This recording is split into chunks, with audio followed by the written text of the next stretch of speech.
ഇന്ന് നമ്മളൊരു മാമ്പഴ പുളിശ്ശേരിയാണ് വെക്കുന്നത്. അതിന് വേണ്ടിയിട്ട് ഞാനൊരു 5 മാങ്ങ തൊലി കളഞ്ഞെടുത്തിട്ടുണ്ട്. അതിലേക്ക് ഒരു 1/4 ടീസ്പൂൺ മഞ്ഞൾപ്പൊടി, ആവശ്യത്തിന് ഉപ്പ്, ഇത്തിരി കറിവേപ്പില, 3 പച്ചമുളക് ചീന്തിയിട്ടിട്ടുണ്ട്. കുറച്ച് വെള്ളം ഒഴിച്ച് വേവിച്ചെടുക്കാം. ഇനി ഇത് വെന്ത് വരുമ്പോൾ നമുക്ക് അതിൻ്റെ അരപ്പ് അപ്പോഴേക്ക് റെഡിയാക്കി എടുക്കാം.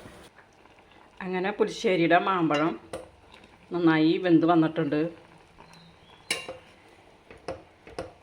ഇനി നമുക്ക് അതിലേക്ക് അരപ്പ് ഒഴിക്കാം.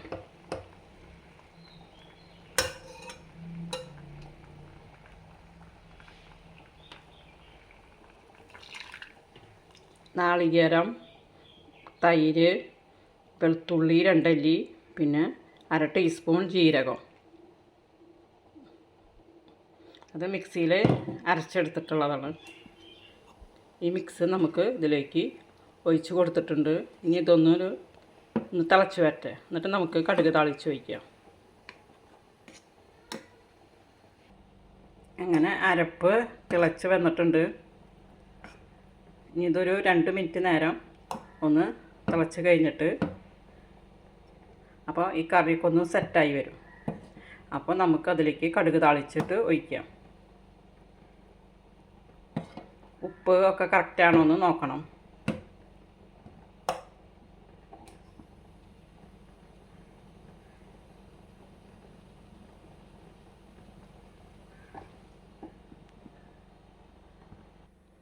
അങ്ങനെ മാമ്പഴ പുളിശ്ശേരി റെഡി ആയിട്ടുണ്ട്.